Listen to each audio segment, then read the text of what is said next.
오늘 아침에 배운 인사법 있죠. 부활주일 인사법. 예수님께서 부활하셨습니다. 그러면 어떻게 하면 되죠? 참으로 부활하셨습니다. 예수님께서 부활하셨습니다. 옆에 사람은 쳐다보고, 한 사람은 예수님께서 부활하셨습니다 하면은 옆에 사람은 참으로 부활하셨습니다. 시작. 예수님께서 부활하셨습니다. 참으로 부활하셨습니다.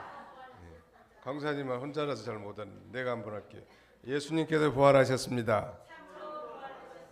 네, 좋은 인사법 같아요. 뭐 밥 먹었냐는 둥, 별일 없냐는 둥, 이런 인사보다는 예수님이 부활하셨다고, 또 상대방에서 이렇게 이 뽕짝을 맞춰주는 거예요. 참으로 부활하셨습니다. 이런 그 확실한 부활 신앙을 가지고 인사하는 것은 참 좋은 것 같아요. 제가 한번 해볼 테니까 여러분이 답변해 보세요. 예수님께서 부활하셨습니다. 참으로 부활하셨습니다. 믿습니까?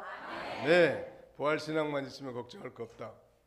죽어도 다시 사는 이 놀라운 신앙이 우리의 모든 어려운 문제를 다 극복하게 해줄 것입니다. 오늘 이 누가복음 7장 1절로 17절 말씀을 통해서 백부장의 신앙과 나인성 과부, 우리 본가에 내용이 많기 때문에 좀 줄여서 두 개 되지만 요약해서 증거하고자 합니다. 첫째는 백부장의 신앙이고, 다른 하나는 나인성 과부의 아들을 살리신 사건에 대해서 기록하고 있는데요. 우리가 방금 교독했습니다만 백부장의 종이 병들어 죽게 돼가지고 예수님께 나가서 치료를 간청했고, 이 종들, 장로들을 통해서 이 전가를 받은 예수님께서 이 백부장의 신앙을 칭찬하셨단 말. 이방인인데 이스라엘 가운데 이만한 믿음을 보지 못했다 할 만큼 이 백부장의 그 위대한 믿음이 무엇인지 우리도 좀 살펴보고 또 배우기를 원합니다. 그 다음에 이제 두 번째는 나인성 과부의 아들을 살리신 거예요. 오늘 마치 부활주일인데 주제가 적당한 것 같아요. 나인성이라고 하는 이 조그마한 도시에 한 과부가 살고 있었는데, 그 과부는 남편이 있는 거요, 없는 거요? 예, 남편이 없는 여인을 과부라고 해요. 근데 아들 하나 있었던 모양이에요. 아들 하나 믿고 사는 이 과부가 어느 날 그 아들이 죽었네. 청년인데 말이죠. 마음이 슬프겠어요, 안 슬프겠어요? 뭐 슬플 정도가 아니라 살 소망이 없을 것 같아. 생각해 보세요. 남편 먼저 잃은 것도 서러워 죽겠는데 애지중지 기르고 소망하고 바라보는 아들까지 죽었으니 살아있는 게 살아있는 건지 한번 생각해 보라. 우리 성도님들도 먼저 자녀들 세상 떠나보내고 가슴에 묻어둔 그런 분들이 계실 거예요. 그러나 우리는 믿음 있고 여러분들이 확증한 것처럼 부활 신앙이 있기 때문에 그걸 확신하고 이겨나가야 합니다. 우리 집사람은 저보고 그렇게 얘기하더라고. 같은 날 같이 죽자는 거예요. 혼자 먼저 간다든지 나중 가고, 이걸 누가 마음대로 되나요? 그걸 하나님이 데려가시면 가는 거 아니에요? 예, 그래도 뭐 하나님 앞에 기도할 뿐이죠. 그러나 우리가 그걸 일치시킬 수 없고, 먼저 간 사람은 뭐 예수 믿고 왔으니까 천국 가서 좋겠지만 남아있는 사람들은 참 마음의 고통이 심하고 사별의 아픔이 이루 말할 수 없을 것 같아요. 그러나 그 모든 죽음의 문제를 극복하신, 죽음을 죽이신 예수 그리스도의 부활을 믿기 때문에 우리는 모든 걸 다 초월할 수 있어야 할 것입니다. 구체적으로 백부장의 신앙에 대해서 1절부터 좀 읽으시기 바랍니다. 예수께서 모든 말씀을 백성들에게 들려주신 후에 가버나움으로 들어가셨다. 어떤 백부장의 종이 병들어 거의 죽게 되었는데 그는 그 백부장에게 소중한 자였다.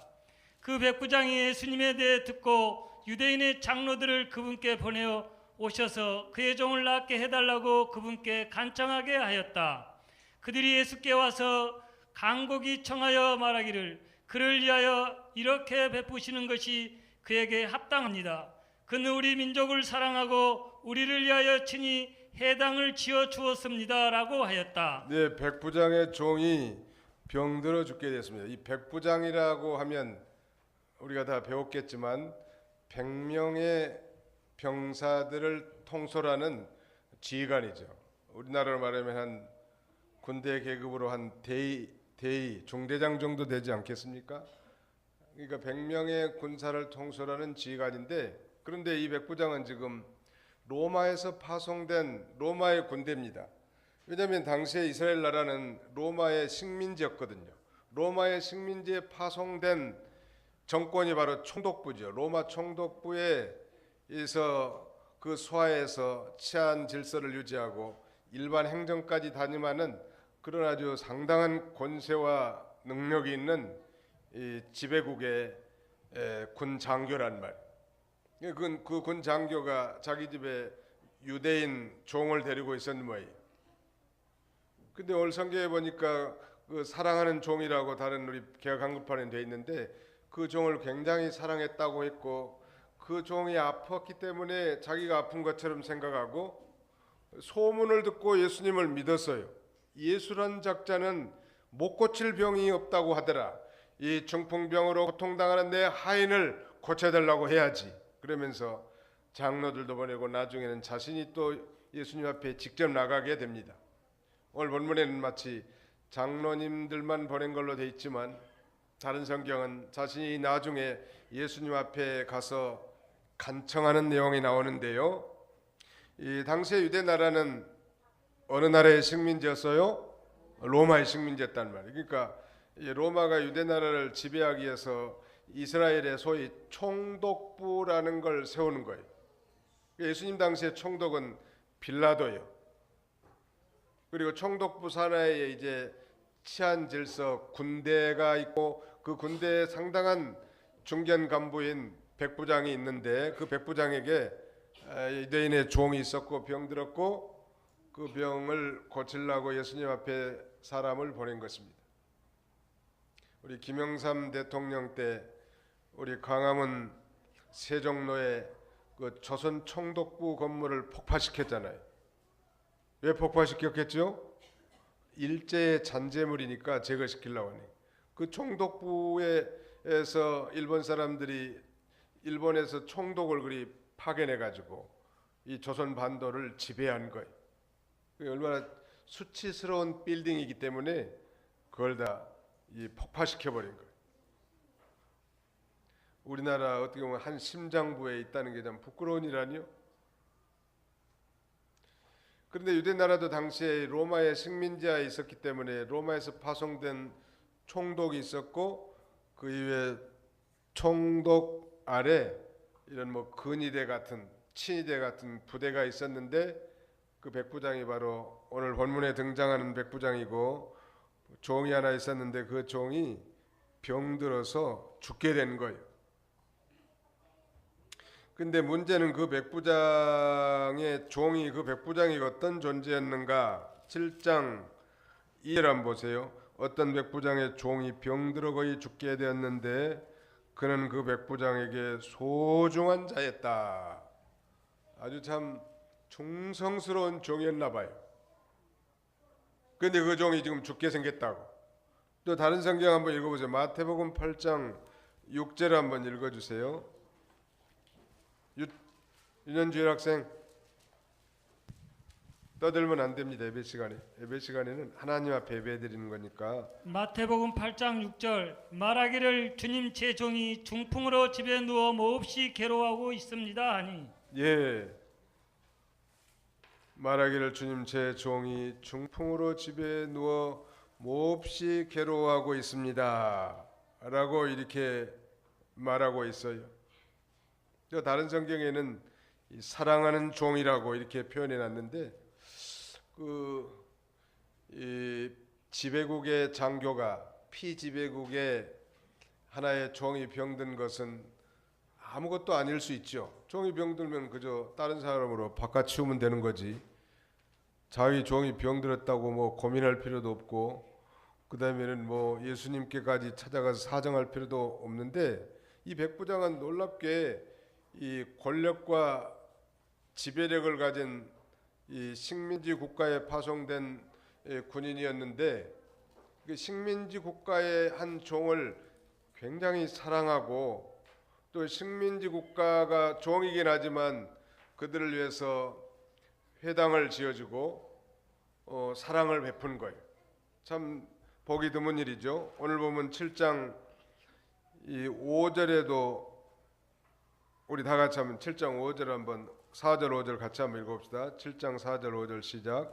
그들이 예수께 와서 간곡히 청하여 말하기를 그를 위하여 이렇게 베푸시는 것이 그에게 합당합니다. 그는 우리 민족을 사랑하고 우리를 위하여 친히 회당을 지어 주었습니다라고 했다. 일본 사람들이 우리에게 참 못된 짓 많이 했지만 개인적으로는 더 좋은 사람들도 있었을 거라고. 특별히 로마에서 파송된 식민지 국가의 이 군대 장교라면 무자비하게 이 피지배국을 점령하고 지배하고 군림할 것 같은데, 오히려 그 피지배국 나라의 백성들을 사랑하고, 예루살렘에는 성전밖에 없으니까 타 지역에는 회당을 지어서 거기서 예배를 드려야 되는데 회당도 지어주고, 또 자기 종이 병들었는데 뭐 대수롭게 생각하지 않고 자기가 병든 것처럼 참으로 종을 긍휼히 여기고 사랑하고, 또 소문에 듣자니 예수란 분이 메시아인데 그분은 모든 병을 다 고칠 수 있다는 걸 믿고 그 예수님에게 자기 종을 고쳐달라고 이렇게 치료를 간청한 것입니다. 6절 봅시다.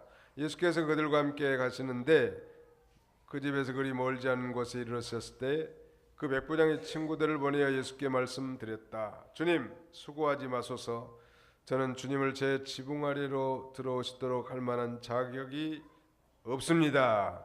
그래서 제 자신은 주께 나아갈 엄두도 내지 못했습니다. 그저 말씀만 하셔서 제 종이 낫게 하소서.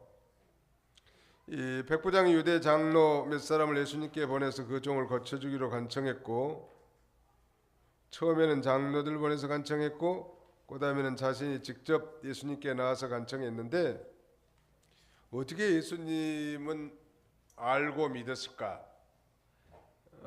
우리 개역 한글판에는 3절에 그의 소문을 듣고라고 하는 말씀이 있는데, 그냥 소문을 듣고 믿음이 생긴 거예요.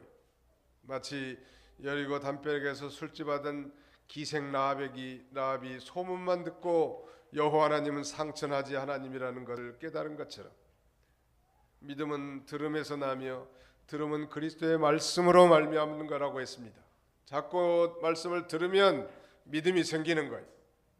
따라서 합시다. 믿음은 들음에서 나며 들음은 그리스도의 말씀으로 말미암았느니라. 그리스도의 말씀으로 말미암았느니라. 자꾸 하나님 말씀을 들으면 믿음이 생기는 거예요. 그 듣는 거 아주 중요한 거예요. 하나님이 우리 인간들에게는 귀를 몇 개 주셨어요? 2개나 주셨다고. 하나 잘 못 들어도 하나 들을 수 있고요. 그 다음에 또 한 가지, 이제 연세가 들어서 임종씨 같은 경우는 이 눈꺼풀이 천근만근이래. 여러분, 우리 졸릴 때 눈꺼풀 잘 안 떠지잖아요. 근데 연세가 드시면 이 눈꺼풀이 무거워가지고 이거 올리는데 많이 힘들어. 그러니까 사람도 볼 수 없어. 그런데 이 귀 구멍은 열려 있어. 언제까지? 임종 때까지. 그러니까 이 죽기 전까지 귀에다가 속삭이고라도 예수님에 대한 복음을 증거할 수 있다는 거고, 그래서 우리가 임종시에라도 이 복음을 증거함으로 택한 백성들의 이마에 인치는 이 사명을 감당하는 거예요. 포기하지 말고 아무튼 믿지 않는 자를 향해서 우리가 끝까지 복음 전도해야 할 걸 가르치는 거예요. 귀는 열려 있다는 사실을 잊지 말아야 합니다. 이거 말 못하고 눈도 천근만근해서 못 뜨고 그래도 뭐가 열려 있어요? 귀가 열렸단 말. 그걸 알아야 돼. 내 말이 들리면 고개 한번 끄덕끄덕 해보세요. 그러면요, 눈도 감고 있고 말도 못한 분이 고개 끄덕끄덕해. 내 말이 들리면 손 좀 한번 지어보라고. 그러면 손을 쥐는 거예요. 왜? 들리니까. 왜 들리게 해놨을까? 천당 갈 때까지라도 복음을 듣고 택한 백성이 구원받게 하는 하나님의 놀라운 섭리요. 그래서 신앙은 들으면서 시작하는 거예요. 들으라 이스라엘아. 하나님 말씀을 듣다 보면 믿음이 생겨. 이 세상 천지 만물을 하나님이 창조하셨다는 말씀, 처음에는 뜬구름 같았지만 믿어지는 거예요. 또 하나님은 보이지 않고 아는 영이신데 지금도 모든 역사를 다 주관하시고 우리의 생사복을 다스리시는 하나님이시다. 믿어지는 거 이제. 그리고 그 하나님을 의지하고 그 하나님을 믿음으로 그 하나님께 영광을 돌리면서 우리 인생으로 하여금 살게 하시는 것입니다. 근데 이제 예수님 앞에 나와가지고 예수님 직접 오실 필요 없습니다. 나도 군대 지휘관인데 내 부하에게 이렇게 말하면 이렇게 행동하고 저렇게 말하면 저렇게 행동하는데 말씀 한마 당신은 하나님이 아들이시니까 하나님의 아들의 권세로 말씀 한 말씀만 해주시면 내 하인의 병이 떠날 줄로 믿습니다. 참 좋은 신앙이. 예수님이 칭찬하는 거예요. 9절 하반절에 보니까 내가 너에게 말하니 이스라엘 가운데서 이런 믿음을 본 적이 없다. 이건 뭐예요? 이 백부장의 그 위대한 신앙을 칭찬하고 있습니다. 백부장의 위대한 신앙의 요점은 정말 종이라도 피지배급의 백성이라도 사랑과 긍휼을 베푸는 신앙. 좋은 신앙은 사랑이 섞인 신앙이에요. 어떤 교리나 어떤 주의를 믿고 소신 있게 사는 것이라고 꼭 믿음 좋은 거 아니에요. 영적 해석자라고 꼭 믿음이 좋은 거 아니에요. 반드시 좋은 믿음, 큰 믿음, 위대한 믿음, 예수님께 칭찬받는 믿음이라면 사랑으로 역사하는 믿음이 큰 믿음이고 위대한 믿음이에요.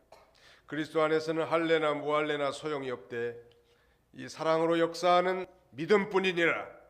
그러니까 아무리 믿음이 대단하다고 해도 사랑이 빠지면 그 믿음은 안고 없는 찐빵이. 아니 찐빵에 안고가 없으면 맛있겠냐는. 찐빵 중에서는 안흥 찐빵이 유명해. 그래도 거기에 이 안고 있어요 없어요? 아무리 유명해도 안고 빠지면 그건 맛없는 거예요. 오늘 계란들 잡섰지만 노른자 없는 계란 의미가 없어요. 사랑이 없는 믿음, 이건 온전한 신앙이 아니라는 거예요. 참된 믿음인지 보면 그 사람에게 진정한 아가페적인 사랑, 희생적인 사랑, 여기에 있는지 없는지 나오는지 안 나오는지를 보면 알 수 있어요. 사람 보고 평가하지 말고 열매를 보고 그 사람을 판단할 수 있다는 말. 바로 이 이방이지만 백부장은 사랑이 있잖아요. 근본적으로 사람 귀하게 여기는 사람, 좀 훌륭한 사람. 여러분 우리 자녀들 다 결혼시킨 분도 계시고 앞으로 시킬 분도 계시지만 내 딸 내 아들을 정말 인격적으로 대우해주고 사랑해주고 잘해주는 이 총각이나 처녀를 사위나 며느리로 삼고 있지 않겠어요? 우리 소중하게 키운 내 자녀인데 장가가고 시집가가지고 부인한테 무시받고 그 다음에는 남편에게 무시당하고. 어떤 자매님이 저하고 상담하면서 재혼했는데 재혼한 남편은 잘해줘요? 그랬더니 나 무시해요 목사님 그러더라고. 얼마나 참 불쌍하잖아요. 남편에게 무시당하면 되겠냐는 말. 우리 옆에 사람한테 속삭여 봅시다. 무시하지 맙시다. 시작. 무시하지 맙시다. 무시하지 마라고. 하나님의 형상대로 지음받은 모든 사람은 존귀한 사람들이요. 이 부부간에도 이 서로 무시하면요 가정의 연합이 깨져요. 무시한 듯 하는 그런 말도 하지 말고 무시하는 말 아닌 것처럼 10번 돌려서 말하지도 말고 항상 남편을 존경하는 마음, 항상 아내를 사랑하는 마음을 가지고 진실하게 대해야 합니다. 이방인 백부장은 바로 그런 사랑하는 마음이 있었어요. 그래서 예수님이 칭찬하는 거예요. 뿐만 아니라 우리 주님의 절대적 주권을 믿고 주님의 말씀 한마디면 내 종의 이 불치의 병도 고침받을 수 있다 하는 그런 믿음이에요. 얼마나 믿음이 좋아. 말씀 중심의 신앙이. 주님의 말씀 한마디면 이건 불가능이 없다.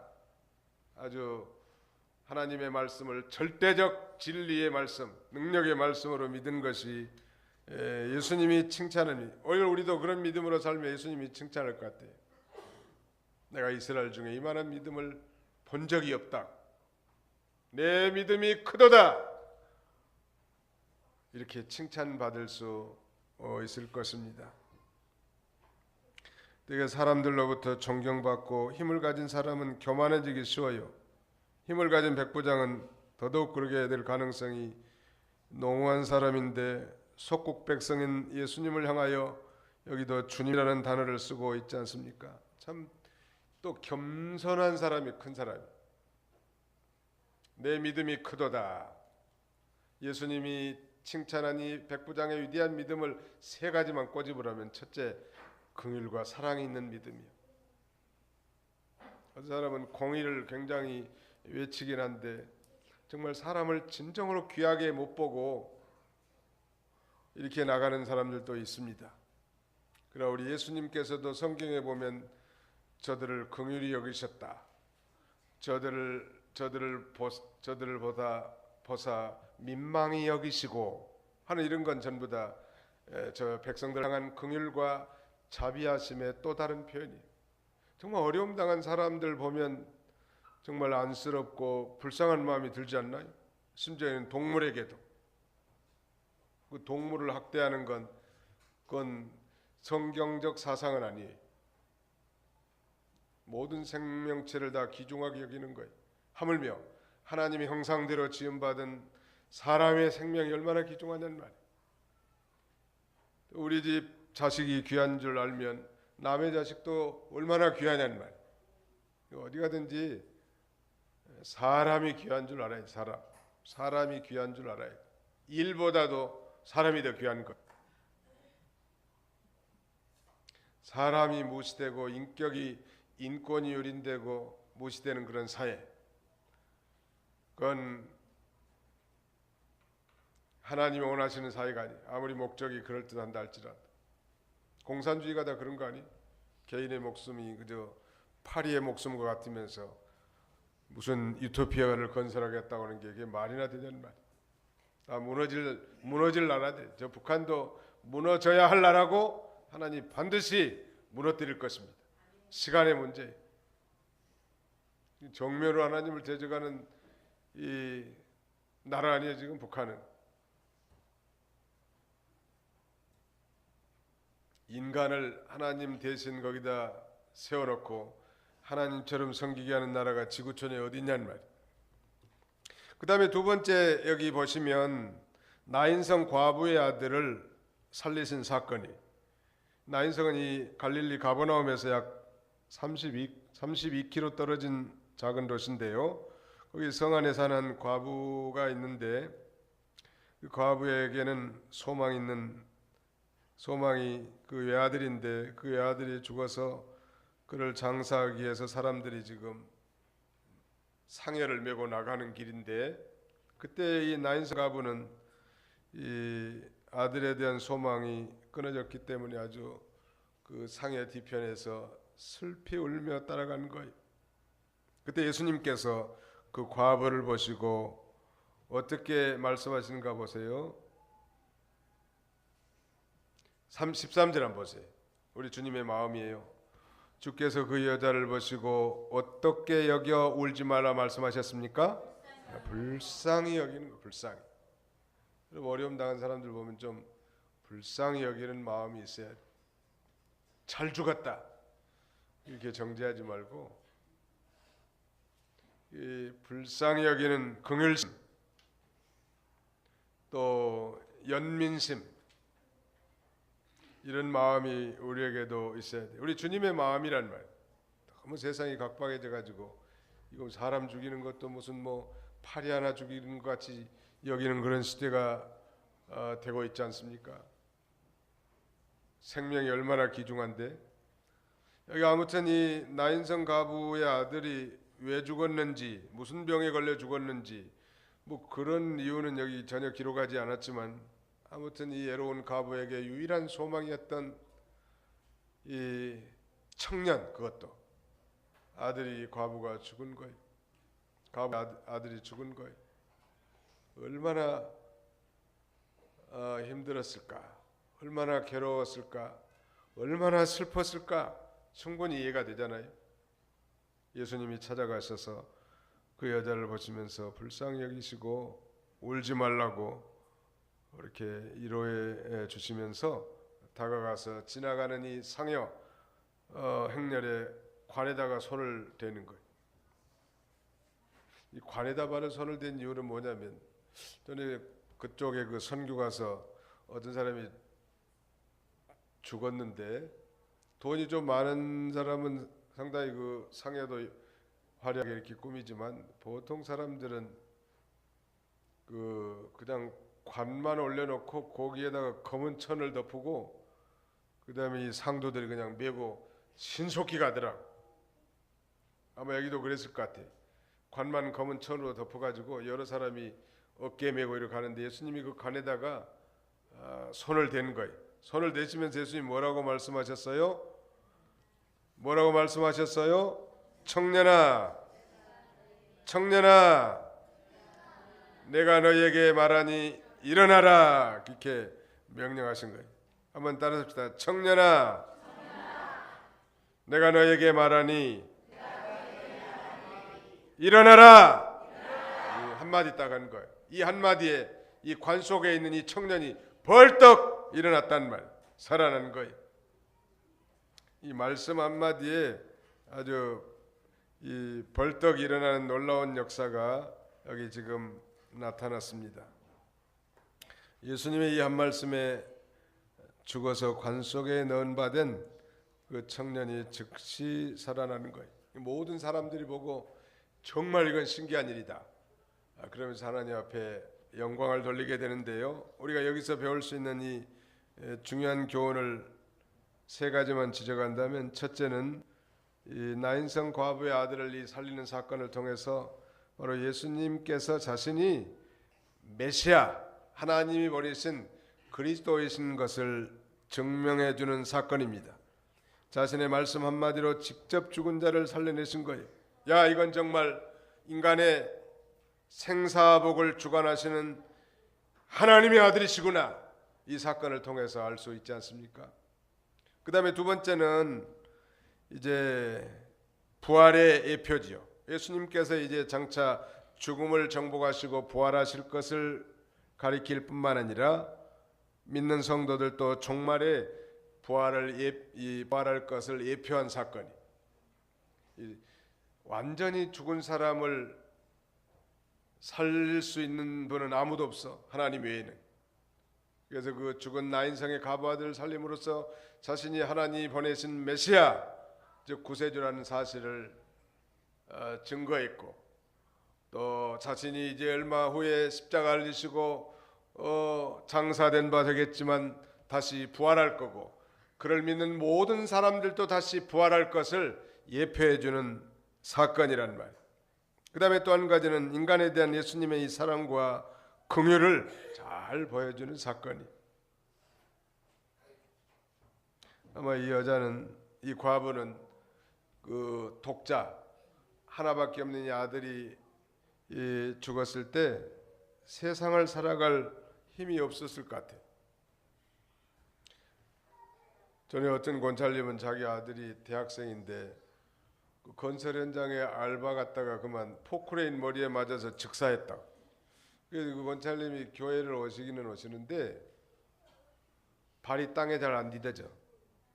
눈은 상방 한 15도로 치켜들고 멍한 사람처럼 교회도 왔다가, 멍한 사람으로 소망이 없어. 아니, 다 큰 청년 아들이 죽었으니 살 소망이 뭐 있거든. 안 죽어지니까 사는 거요. 그렇다고 지금 이 과부가 부활에 대한 우리처럼 부활에 대한 확신과 소망이 분명한 것도 아닐 건데 말이죠. 어려서 우리 자녀들 죽는 건 다 부모의 가슴에 묻히는 거예요. 제가 볼 때는 아버지보다는 어머니 가슴에 깊이 묻혀진 것 같아. 잊혀지겠냐는 말. 시간이 가면 조금씩은 나아지지만 이거 참 그 슬픔은 이루 말할 수 없어. 그런 여인을 우리 주님이 찾아가셔서 울지 말라고 위로해주고 그를 불쌍히 여기면서 지나가는 상행렬에 손을 대고 청년아 내가 내게 말하니 일어나라 Young man I say to you get up 하니까 이 관 속에 누워있던 청년이 벌떡 일어난 거예요. 살아나는 거예요. 이 사건을 통해서 자신이 부활이고 생명인 이 증거를 우리에게 보여준 거예요. 예수님께서. 예수님 부활이고 생명이란 말. 또 예수님은 사랑과 긍휼의 주님이셔. 예수 믿는 사람은 많이 베푸시고 또 많은 사람들을 도와주시고 어려움 당한 사람들을 향한 동정심, 긍휼심, 연민의 정을 가져야 합니다. 아니 뭐 당연히 그럴 수밖에 없지 않겠어요? 왜냐하면 우리가 주님의 동정과 긍휼로 구원받은 자들이 있기 때문에 우리 역시 그런 자가 되어야 된다는.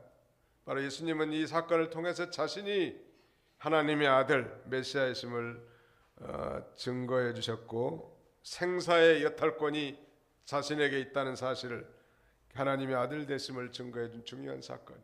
오늘 우리 부활주일이에요. 부활주일은 누가 부활하신 날이에요? 예수님. 며칠 만에 부활하셨어요? 어떤 분에게 내가 세례문답하는데 4일 만에 부활했다고 대답하더라고. 맞아요? 틀려요? 3일 만에 부활하신. 왜냐하면 금요일 날 오후 3시 운명하셨으니까요.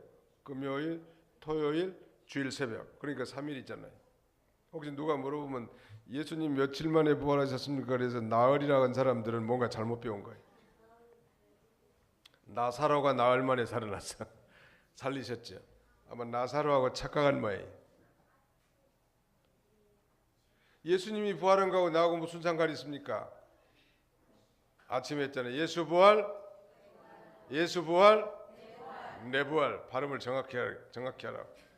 예수 불활이 아니요. 예수 부활이요. 한번 해봅시다. 예수 부활, 내 부활. 예, 부활이란 게 무슨 뜻이에요? 다시 살아나는 거란. 다시 살아날 것을 믿습니까? 예, 그 신앙이 우리 기독교의 핵심입니다. 예수 그리스도의 십자가의 죽으심과 부활하심이 그의 죽으심은 나의 죄를 대속하기 위한 대속적 죽음이시고 그의 다시 살으심은 우리에게 죽지 않은 영원한 생명, 부활의 생명을 입혀주신 이 축복의 사건이란 말. 그래서 우리가 이 성탄절과 함께 이 부활주일을 축제일로 여기고 우리가 하나님 앞에 감사하면서 함께 인사하고 즐거워하는 것. 이런 복된 부활주일 다 되시기를 주님의 이름으로 축원합니다.